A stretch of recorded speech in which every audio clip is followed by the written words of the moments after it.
Ven, sígueme. 2022. Para uso individual y familiar. Capítulo 52. Navidad. Lección asignada del 19 al 25 de diciembre de 2022. Titulado Le hemos esperado y nos salvará. Durante esta temporada navideña, considere cómo el Antiguo Testamento ha fortalecido su testimonio de Jesucristo a lo largo del año. Anote sus impresiones a continuación.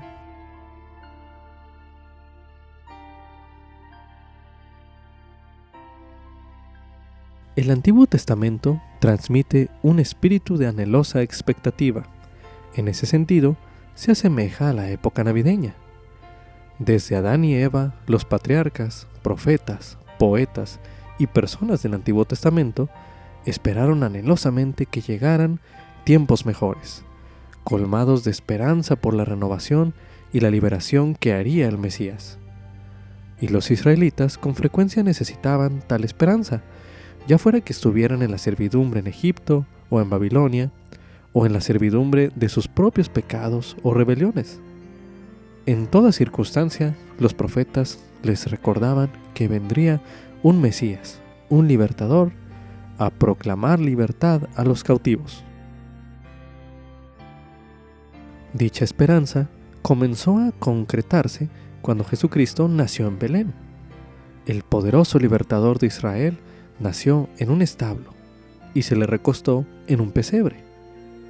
Pero no se trataba del libertador de los antiguos israelitas solamente. Él vino a liberarle a usted, a llevar sus enfermedades, a sufrir sus dolores y ser molido por sus iniquidades, para que por sus heridas usted sea sanado. Es por eso que la Navidad se espera tan anhelosa y alegremente, incluso hoy en día. El Mesías vino hace más de 2000 años, pero sigue viniendo a nuestra vida cada vez que lo buscamos. Como subtítulo: Me regocijo en mi Redentor. La Navidad es una época de dicha debido al gozo que Jesucristo brinda al mundo. Incluso las personas que no adoran a Jesús, como el Hijo de Dios, con frecuencia sienten la alegría de la Navidad. Medite en el gozo que siente gracias a que el Padre Celestial ha enviado a su Hijo. Medite brevemente.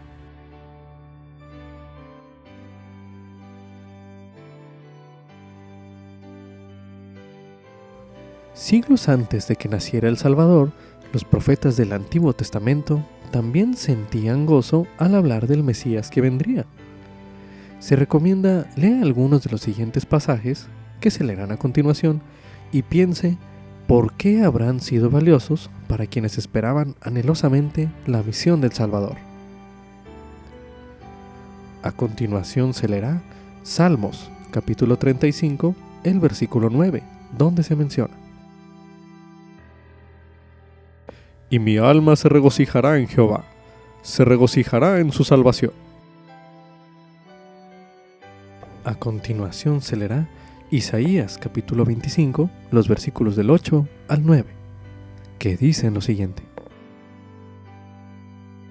Destruirá la muerte para siempre, y enjugará Jehová el Señor toda lágrima, de todos los rostros, y quitará la afrenta de su pueblo de toda la tierra, porque Jehová lo ha dicho.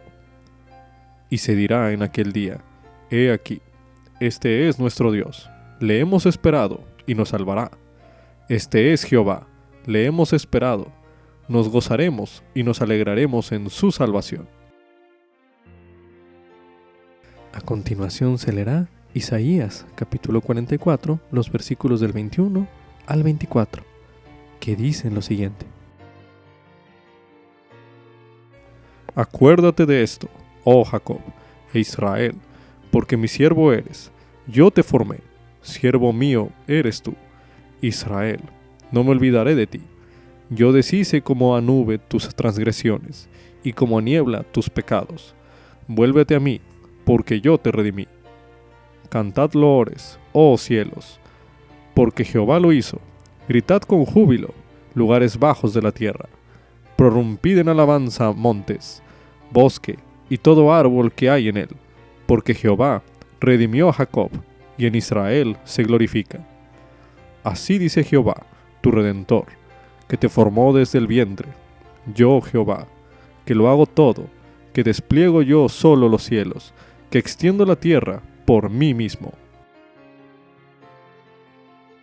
Ahora leeremos en Isaías, capítulo 51, el versículo 11, donde se menciona: Por tanto, volverán los redimidos de Jehová, irán a Sión cantando, y gozo perpetuo habrá sobre sus cabezas.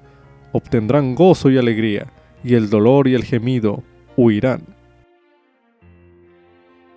Ahora leeremos en Sofonías, capítulo 3, los versículos del 14 al 20, que dicen lo siguiente: Canta, oh hija de Sión, da voces de júbilo, oh Israel. Alégrate y regocíjate de todo corazón, oh hija de Jerusalén. Jehová ha retirado tus juicios, ha echado fuera tus enemigos. Jehová es rey de Israel, en medio de ti. Nunca más temerás mal alguno. En aquel tiempo se dirá a Jerusalén: no temas, Sión, no se debiliten tus manos. Jehová tu Dios está en medio de ti. Él es poderoso, Él salvará. Se regocijará por ti con cánticos. Reuniré a los que se entristecían por las fiestas señaladas. Tuyos fueron para quienes el oprobio era una carga. He aquí, en aquel tiempo me ocuparé de todos tus opresores, y salvaré a la que cojea, y recogeré a la desterrada, y cambiaré su vergüenza en alabanza, y en renombre en todo país. En aquel tiempo yo os traeré, en aquel tiempo os reuniré yo, pues os haré objeto de renombre y de alabanza entre todos los pueblos de la tierra, cuando haga volver a vuestros cautivos ante vuestros propios ojos, dice Jehová. Para finalizar este bloque de lectura, se leerá en Moisés, capítulo 5, los versículos del 5 al 11, que dicen lo siguiente: Y les dio mandamientos de que adorasen al Señor su Dios, y ofreciesen las primicias de sus rebaños, como ofrenda al Señor. Y Adán fue obediente a los mandamientos del Señor. Y después de muchos días, un ángel del Señor se apareció a Adán, y le dijo: ¿Por qué ofreces sacrificios al Señor? Y Adán le contestó: No sé, sino que el Señor me lo mandó.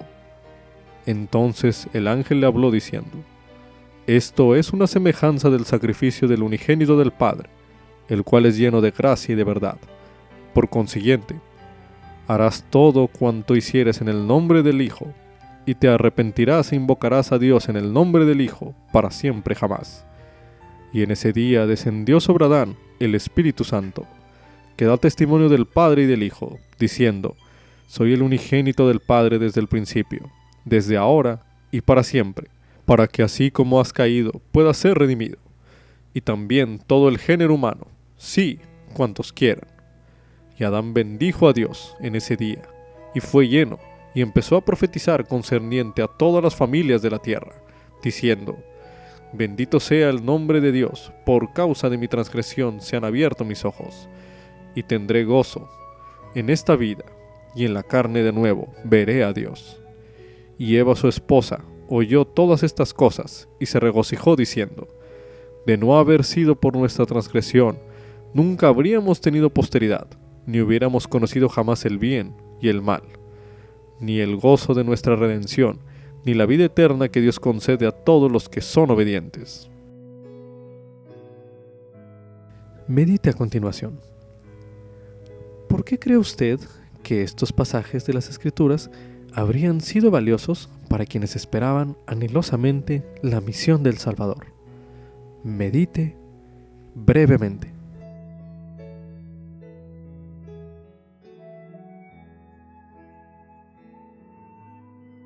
Ahora medite. ¿Por qué estos pasajes de las Escrituras son valiosos para usted? Medite una última vez en este bloque de lectura.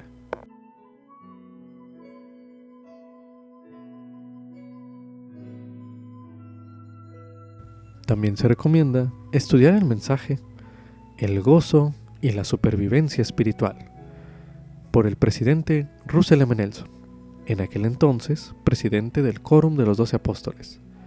Mensaje pronunciado en la Conferencia General de octubre de 2016, el cual escucharemos a continuación. Mis queridos hermanos y hermanas, hoy me gustaría tratar un principio que es clave para nuestra supervivencia espiritual. Ese principio solo se volverá más importante a medida que aumenten las tragedias y farsas que nos rodean. Estos son los últimos días y a ninguno de nosotros debería sorprenderla ver que las profecías se cumplen.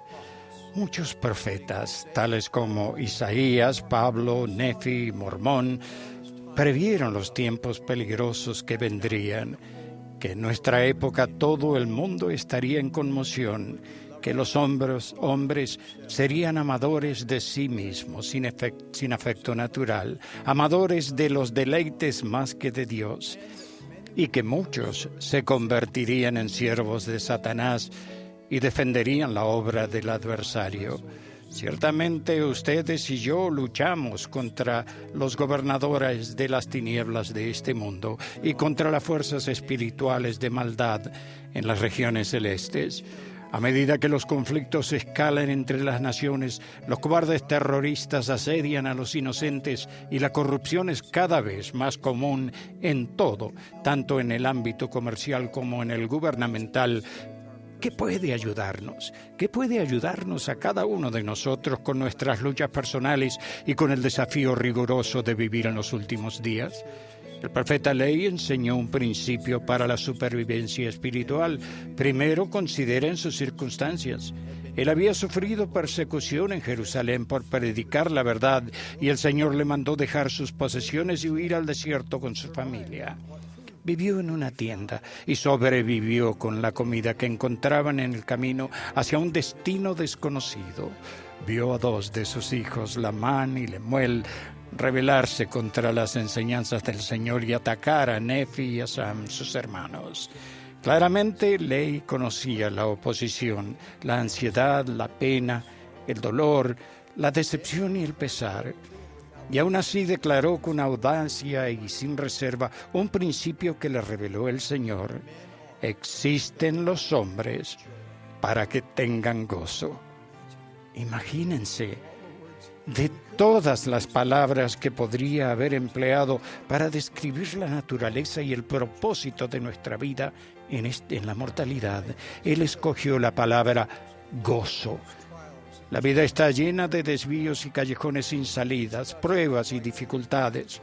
Probablemente cada uno de nosotros ha tenido momentos en los que la aflicción, la angustia y el desaliento casi nos han consumido. Y aún así estamos aquí para tener gozo. Sí, la respuesta es un sí rotundo. Pero ¿cómo es posible eso? ¿Y qué debemos hacer para reclamar el gozo que nuestro Padre Celestial tiene reservado para nosotros? Elisa R. Snow, segunda presidenta general de la Sociedad de Socorro, brindó una respuesta fascinante. A causa de la infame orden de exterminación de Missouri, emitida al comienzo del inclemente invierno de 1838, ella y otros se vieron obligados a huir del estado ese mismo invierno. Cierta noche, la familia de Eliza se acomodó en una pequeña cabaña que los santos usaban a modo de refugio. Las personas que habían estado allí antes habían quitado gran parte del relleno de entre los troncos para hacer fuego, por lo que había agujeros lo bastante grandes como para que se metiera un gato. El frío era intenso y la comida estaba congelada. Esa noche cerca de 80 personas se apiñaron en aquella pequeña cabaña de apenas 6 metros cuadrados. La mayoría pasaron el tiempo sentados o de pie tratando de mantenerse abrigados.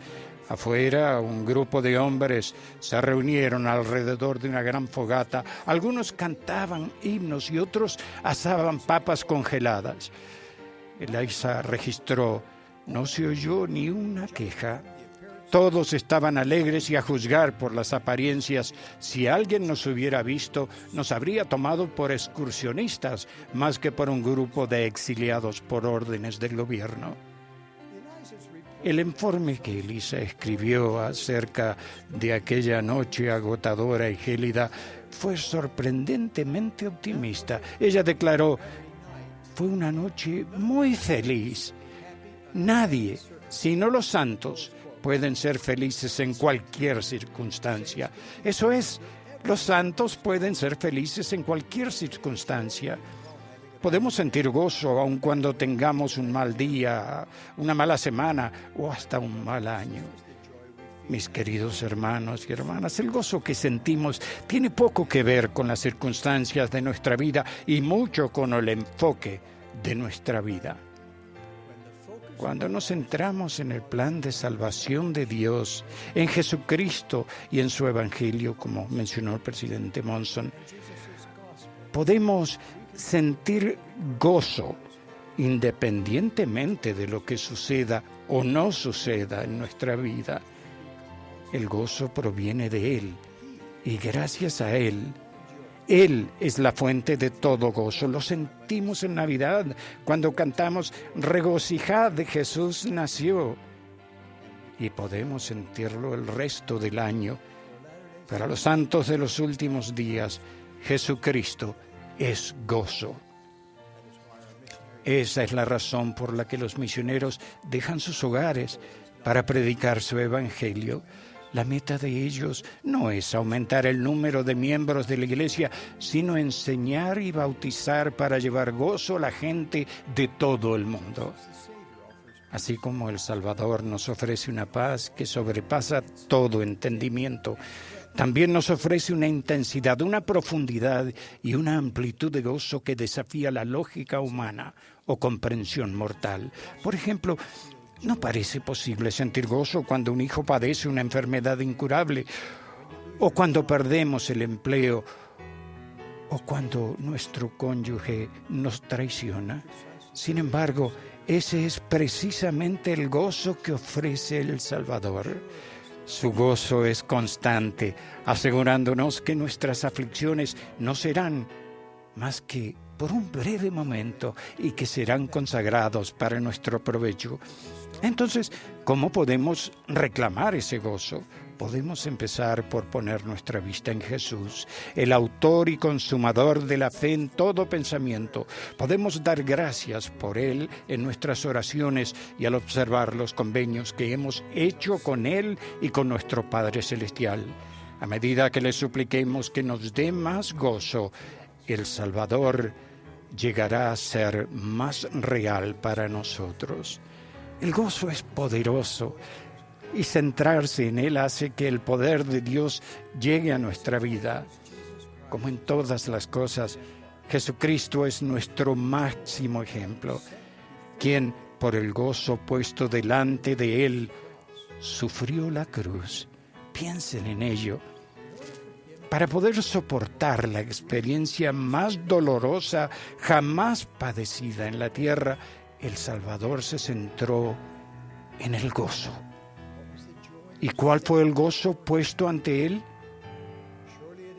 Seguramente incluía el gozo de limpiarnos, sanarnos y fortalecernos, el gozo de pagar por los pecados de todo el que se arrepienta, el gozo de hacer posible que ustedes y yo regresemos a casa limpios y dignos para vivir con nuestras familias y nuestros padres celestiales. Si nos centramos en el gozo que vamos a recibir nosotros o aquellos a quienes amamos, ¿qué cosas que actualmente nos parecen abrumadoras, dolorosas, aterradoras, injustas o simplemente imposibles, seremos capaces de sobrellevar? Un padre en una situación espiritualmente precaria se centró en el gozo de finalmente ser limpio y estar bien con el Señor, el gozo de estar libre de culpa y vergüenza y el gozo de tener paz mental. Ese enfoque le dio el valor para confesar a su esposa y al obispo su problema con la pornografía y su subsecuente infidelidad. Ahora está cumpliendo con todo lo que su obispo le aconseja hacer y se esfuerza de todo corazón por recuperar la confianza de su esposa. Una jovencita se centró en el gozo de mantenerse sexualmente pura para sobrellevar las burlas de sus amigas mientras se alejaba de una situación popular y provocativa, aunque espiritualmente peligrosa. Un hombre que con frecuencia despreciaba a su esposa y se complacía en los arrebatos de enojo que tenía con sus hijos, se centró en el gozo de ser digno de tener el Espíritu Santo como su compañero constante. Ese enfoque lo motivó a despojarse del hombre natural ante él, que había sucumbido demasiado a menudo, y hacer los cambios necesarios. Hace poco un querido colega me contó de las pruebas agobiantes por las que había pasado durante los últimos 10 años. Él dijo: he aprendido a sufrir con gozo. En el gozo de Cristo, mi sufrimiento desapareció. ¿Qué seremos capaces de sobrellevar si nos centramos en el gozo que está puesto delante de nosotros?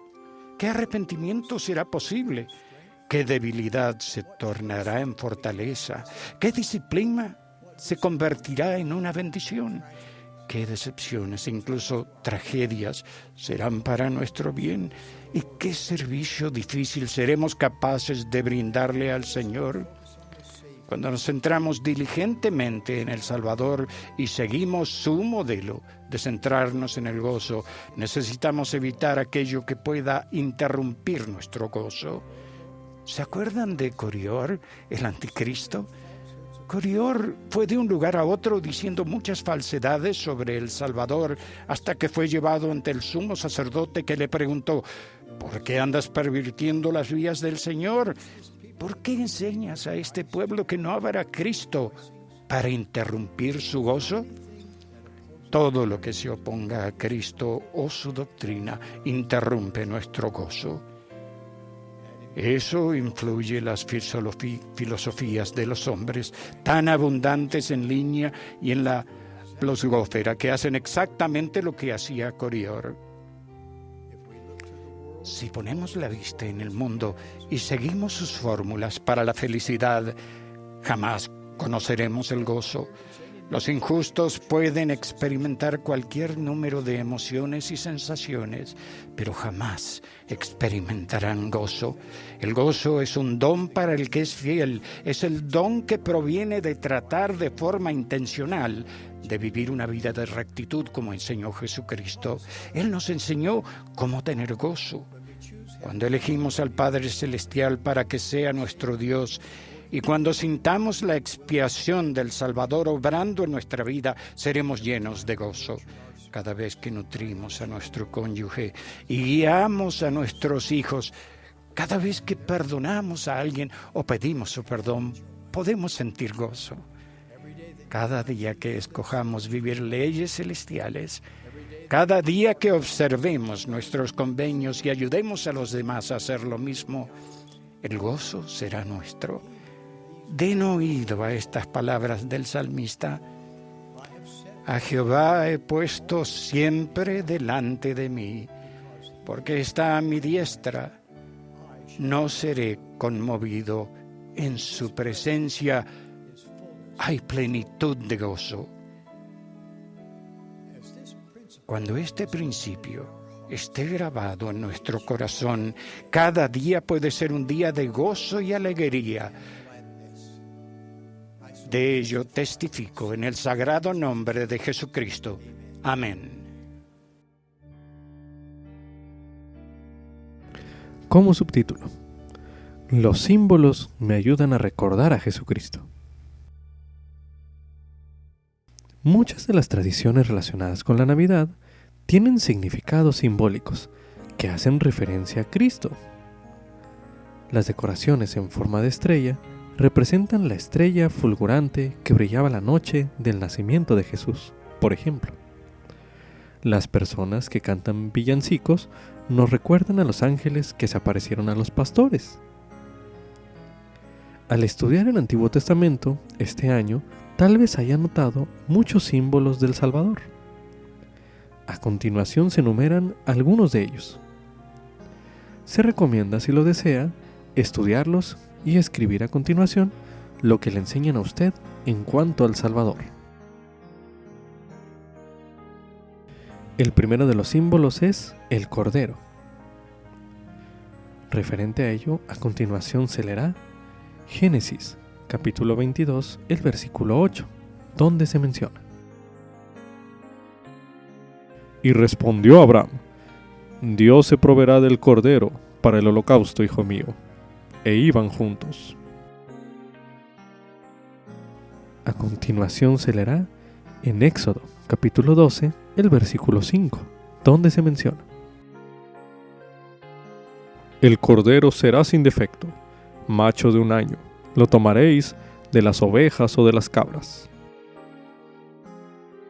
A continuación se leerá en Primera de Pedro, en el capítulo 1, los versículos del 18 al 20, que dicen lo siguiente: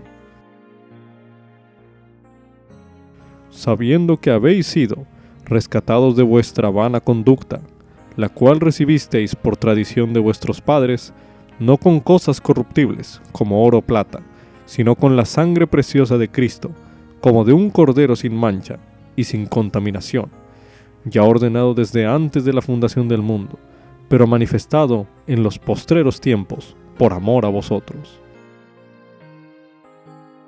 Medite a continuación. ¿Qué le enseñan estos pasajes de las Escrituras concerniente al Salvador? Medite brevemente.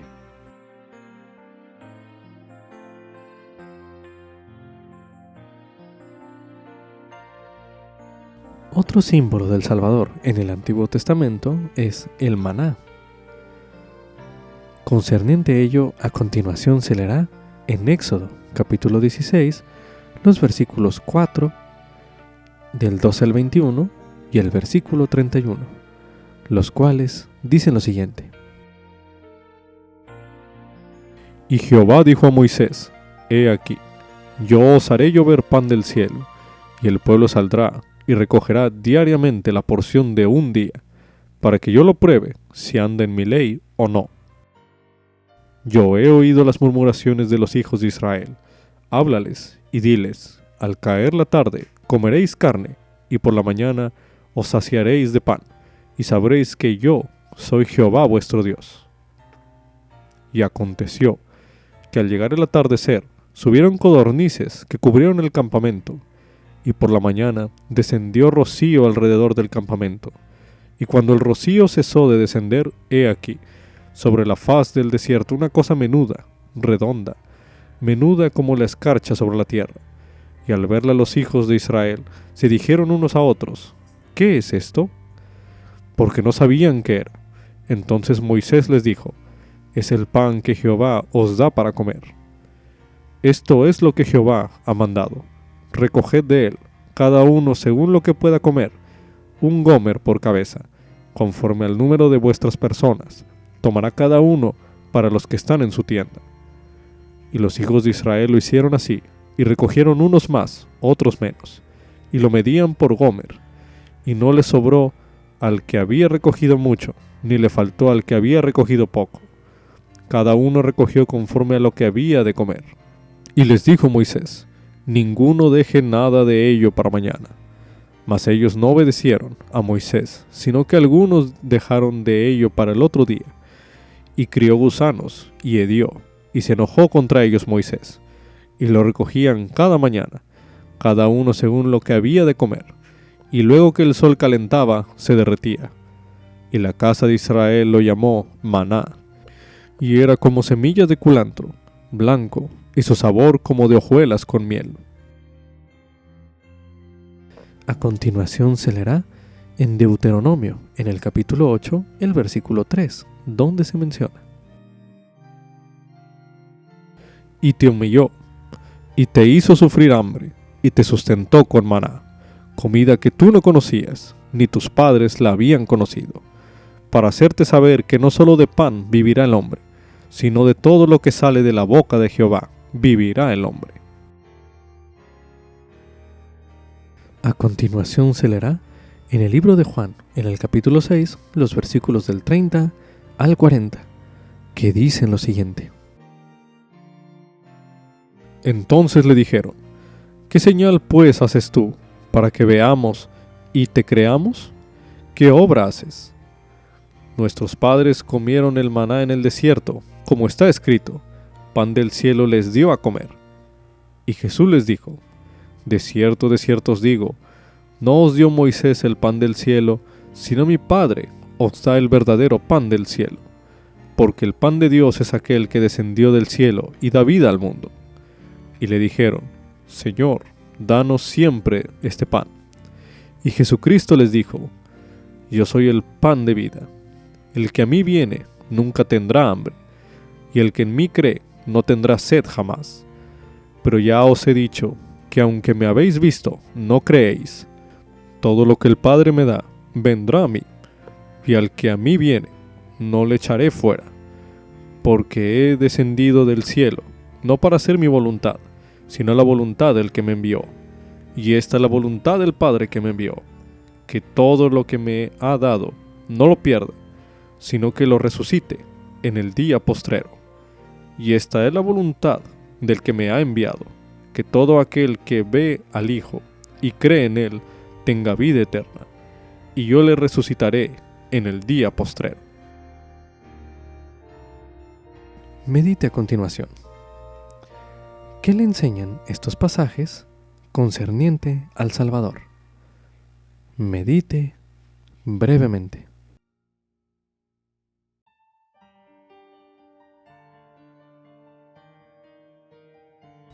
Otro símbolo del Salvador en el Antiguo Testamento es el agua. Concerniente a ello, a continuación se leerá Éxodo, capítulo 17, los versículos del 1 al 6, que dicen lo siguiente. Y toda la congregación de los hijos de Israel partió del desierto de Sin por jornadas, conforme al mandamiento de Jehová, y acamparon en Refidim, y no había agua para que el pueblo bebiese. Y altercó el pueblo con Moisés, y dijeron, danos agua para que bebamos. Y Moisés les dijo, ¿por qué altercáis conmigo? ¿Por qué tentáis a Jehová? Así que el pueblo tuvo allí sed de agua, y murmuró contra Moisés y dijo, ¿por qué nos hiciste subir de Egipto, para matarnos de sed a nosotros y a nuestros hijos y a nuestros ganados? Entonces clamó Moisés a Jehová, diciendo, ¿qué haré con este pueblo? Un poco más y me apedrearán. Y Jehová dijo a Moisés, pasa delante del pueblo, y toma contigo algunos de los ancianos de Israel, y toma también en tu mano tu vara, con que golpeaste el río, y ve. He aquí, que yo estaré delante de ti, allí en la peña, en Horeb, y golpearás la peña, y saldrá de ella agua, y beberá el pueblo. Y Moisés lo hizo, así en presencia de los ancianos de Israel. A continuación se leerá en Jeremías, capítulo 2, el versículo 13, donde se menciona. Porque dos males ha hecho mi pueblo. Me abandonaron a mí, fuente de aguas vivas, y cavaron para sí cisternas rotas que no retienen el agua. A continuación se leerá en Ezequiel, capítulo 47, los versículos del 1 al 12, que dicen lo siguiente. Después me hizo volver a la entrada de la casa, y aquí aguas brotaban de debajo del umbral de la casa hacia el oriente, porque la fachada de la casa daba al oriente, y las aguas descendían desde debajo del lado derecho de la casa, por el costado sur del altar. Y me sacó por el camino de la puerta del norte, y me hizo dar la vuelta por el camino exterior, hasta la puerta exterior que mira al oriente. Y he aquí, las aguas fluían del lado derecho. Y cuando el varón salió hacia el oriente, tenía un cordel en su mano, y midió 1000 codos, y me hizo pasar por las aguas, con el agua hasta los tobillos. y midió otros 1000, y me hizo pasar por las aguas, con el agua hasta las rodillas. Midió luego otros 1000, y me hizo pasar por las aguas hasta los lomos. Y midió otros 1000, y era ya un río que yo no podía pasar, porque las aguas habían crecido, y el río no se podía pasar sino a nado. Y me dijo: ¿Has visto, hijo de hombre? Después me llevó y me hizo volver por la ribera del río. Y cuando volví, he aquí que en la ribera del río había muchísimos árboles a uno y otro lado. Y me dijo: Estas aguas salen a la región del oriente, y descenderán al desierto y entrarán en el mar. Y al entrar en el mar, las aguas serán sanadas. Y acontecerá que toda alma viviente que nada por donde quiera que entren estos dos ríos, vivirá.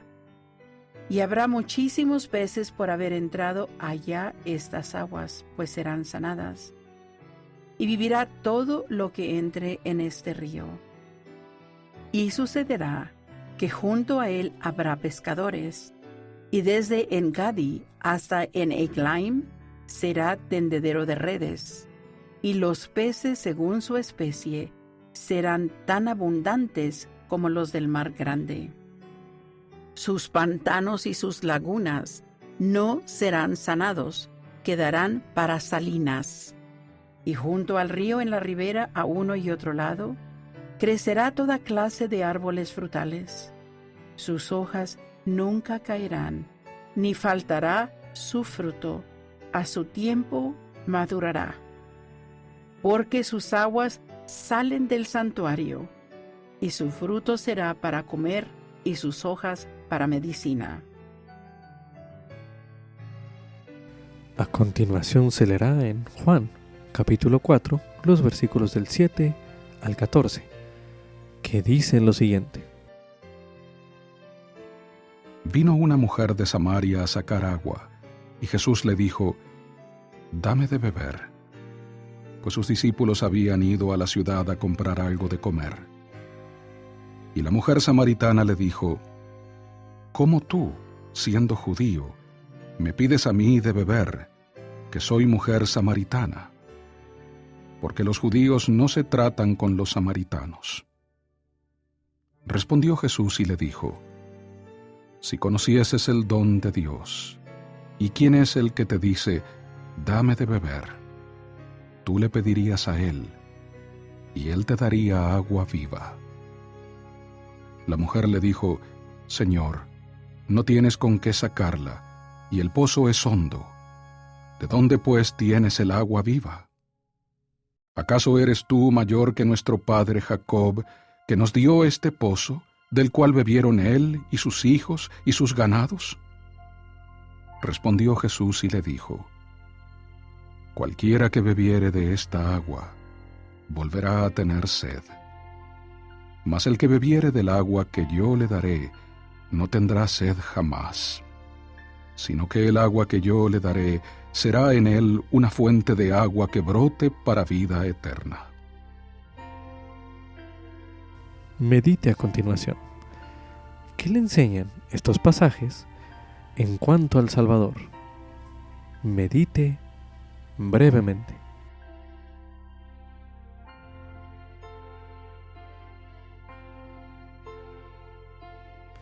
Otro de los símbolos del Salvador en el Antiguo Testamento es la serpiente de bronce. Concerniente a ello, a continuación se leerá Números, capítulo 21, los versículos del 4 al 9, que dicen lo siguiente. Y partieron del monte Or, camino al mar Rojo, para rodear la tierra de Edom, y se abatió el ánimo del pueblo por el camino. Y habló el pueblo contra Dios y contra Moisés: ¿Por qué nos hiciste subir de Egipto para que muramos en este desierto? Porque no hay pan ni agua, y nuestras almas tienen fastidio de este pan tan liviano. Y Jehová envió entre el pueblo serpientes ardientes que mordían al pueblo, y murió mucha gente de Israel. Entonces el pueblo acudió a Moisés y le dijeron: hemos pecado por haber hablado contra Jehová y contra ti. Ruega a Jehová que quite de nosotros estas serpientes. Y Moisés oró por el pueblo. Y Jehová dijo a Moisés: hazte una serpiente ardiente, y ponla sobre un asta, y acontecerá que cualquiera que sea mordido y la mire, vivirá. Y Moisés hizo una serpiente de bronce, y la puso sobre un asta. Y sucedía que cuando una serpiente mordía a alguno, y éste miraba a la serpiente de bronce, vivía. A continuación se leerá en el libro de Juan, en el capítulo 3, los versículos del 14 al 15, que dicen lo siguiente: y como Moisés levantó la serpiente en el desierto, así es necesario que el Hijo del Hombre sea levantado, para que todo aquel que en él cree no se pierda, mas tenga vida eterna. Medite a continuación. ¿Qué le enseñan estos pasajes de las Escrituras concerniente al Salvador? Medite brevemente.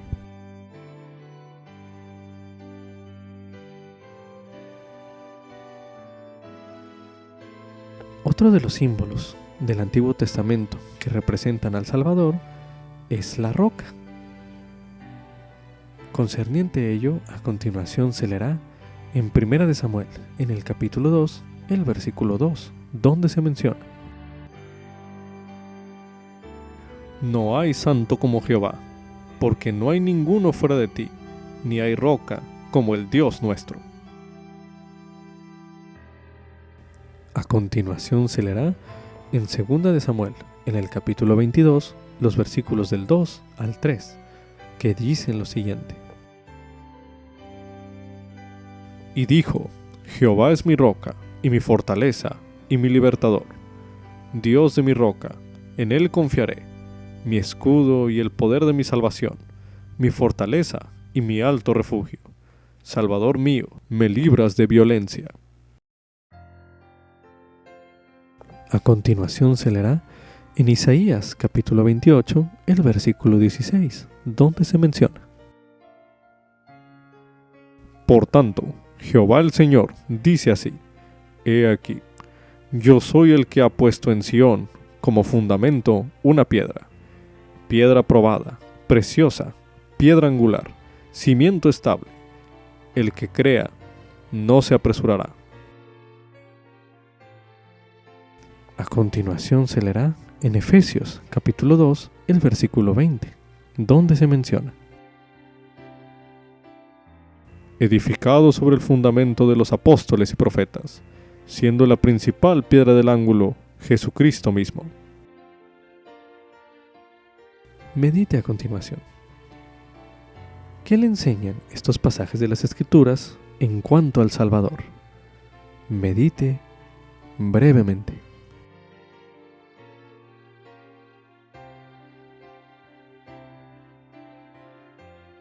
Otro de los símbolos del Salvador en el Antiguo Testamento es el vástago o el renuevo. A continuación se leerá, concerniente a ello, en Isaías capítulo 11, los versículos del 1 al 2, que dicen lo siguiente: y saldrá una vara del tronco de Isaí, y un vástago retoñará de sus raíces, y reposará sobre él el espíritu de Jehová, espíritu de sabiduría y de entendimiento, espíritu de consejo y de fortaleza, espíritu de conocimiento y de temor de Jehová. Ahora leeremos en Jeremías capítulo 23, el versículo 5, donde se menciona: he aquí que vienen días, dice Jehová, en que levantaré a David un renuevo justo, y reinará como rey, el cual será prudente, y hará juicio y justicia en la tierra.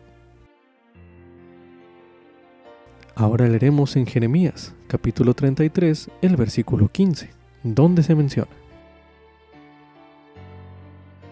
en aquellos días y en aquel tiempo haré brotar a David un renuevo de justicia, y hará juicio y justicia en la tierra. Medite a continuación. ¿Qué le enseñan estos pasajes de las Escrituras en cuanto al Salvador? Medite nuevamente.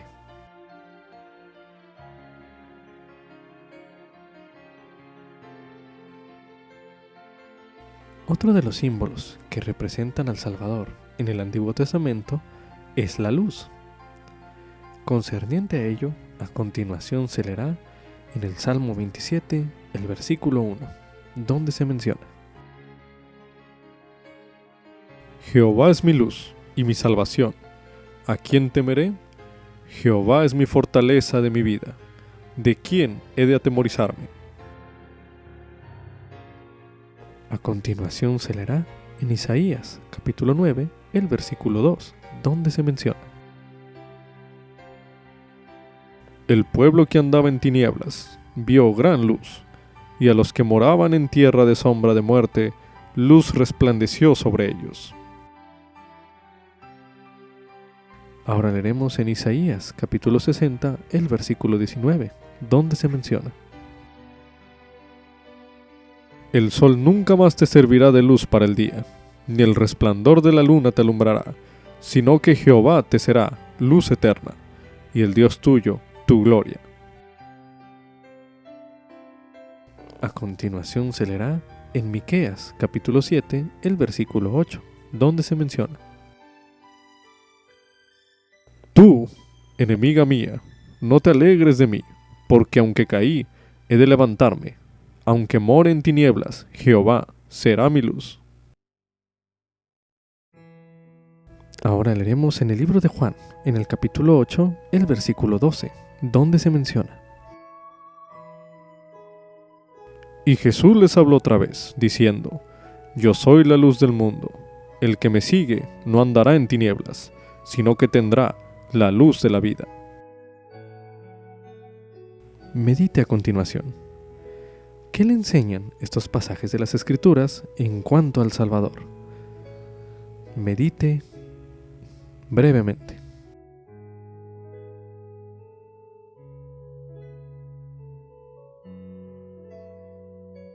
Ahora medite. ¿Qué otros símbolos, pasajes y relatos que testifiquen de Jesucristo ha encontrado usted en las Escrituras? Medite una última vez en este bloque de lectura.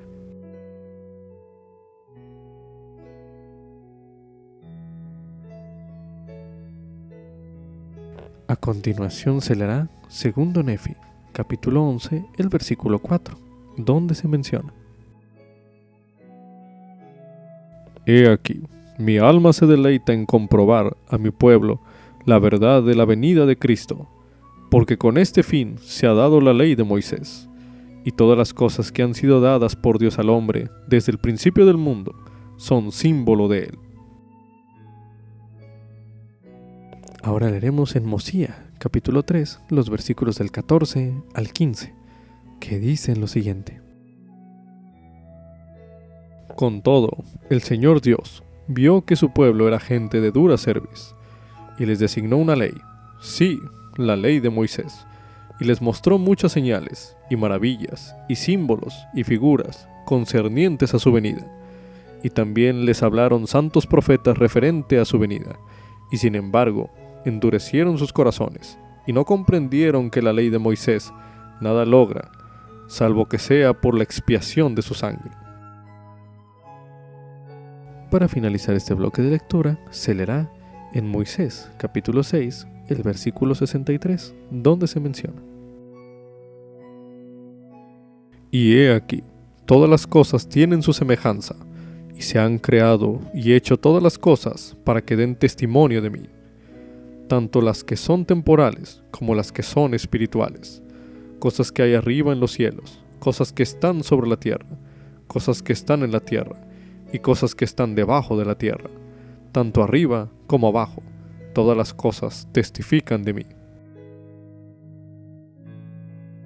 Para aprender un poco más acerca de algunos otros símbolos de Jesucristo, se recomienda ver el apartado Simbolismos o símbolos de Jesucristo, en el término Jesucristo, en la guía para el estudio de las Escrituras, disponible en churchofjesuschrist.org. como subtítulo: y se llamará su nombre admirable. A Jesucristo se le menciona por medio de muchos nombres y títulos diferentes. A continuación se leerá una serie de versículos de los cuales se le pide a continuación a usted encuentre los títulos con los cuales se menciona al Salvador. A continuación se leerá en Salmos, capítulo 23, el versículo 1, donde se menciona: Jehová es mi pastor, nada me faltará. A continuación se leerá en Salmos, capítulo 83, el versículo 18, donde se menciona: y conozcan que solo tú, cuyo nombre es Jehová, que solo tú eres el Altísimo sobre toda la tierra. A continuación se leerá en Isaías, capítulo 7, el versículo 14, donde se menciona: por tanto, el Señor mismo os dará señal. He aquí que una virgen concebirá, y dará a luz un hijo, y llamará su nombre Emmanuel.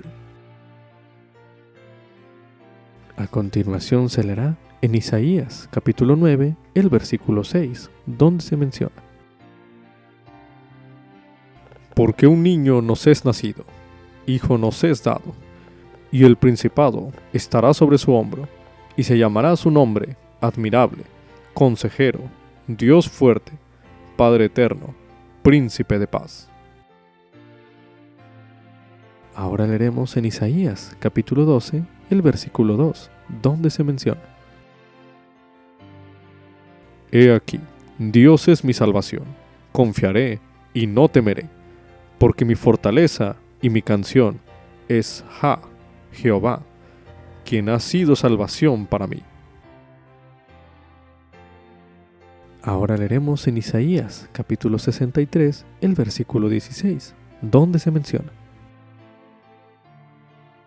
tú ciertamente eres nuestro Padre. Si bien Abraham no nos conoce e Israel no nos reconoce, tú, oh Jehová, eres nuestro Padre. Redentor nuestro es tu nombre, desde la eternidad. A continuación se leerá en el libro de Amós, en el capítulo 4, el versículo 13, donde se menciona: porque he aquí, el que forma los montes y crea el viento, y anuncia al hombre su pensamiento, el que hace del alba tinieblas y pasa sobre las alturas de la tierra, Jehová Dios de los ejércitos es su nombre. A continuación se leerá en Zacarías, capítulo 14, el versículo 16, donde se menciona: y sucederá que todos los que sobrevivan de todas las naciones que vinieron contra Jerusalén subirán de año en año para adorar al Rey, a Jehová de los ejércitos, y para celebrar la fiesta de los tabernáculos. Para finalizar este bloque de lectura, se leerá en Moisés, capítulo 7, el versículo 53, donde se menciona: y el Señor dijo: bendito es aquel por medio de cuya descendencia vendrá el Mesías, porque él dice: yo soy el Mesías, el Rey de Sión, la roca del cielo, que es extensa como la eternidad. Quien entre por la puerta y suba por medio de mí, jamás caerá. Por tanto, benditos son aquellos de quienes he hablado, porque vendrán con canciones de gozo sempiterno. Medite a continuación. ¿Qué otros títulos del Salvador recuerda usted? Medite brevemente.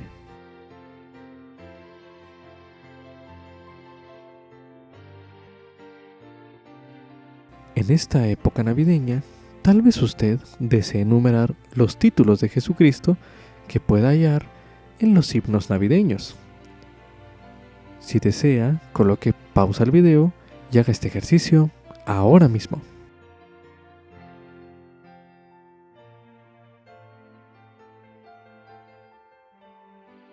Medite a continuación. ¿De qué modo influye cada uno de estos títulos que ha visto en esta lección en cómo piensa usted en El Salvador. Medite una última vez en este bloque de lectura.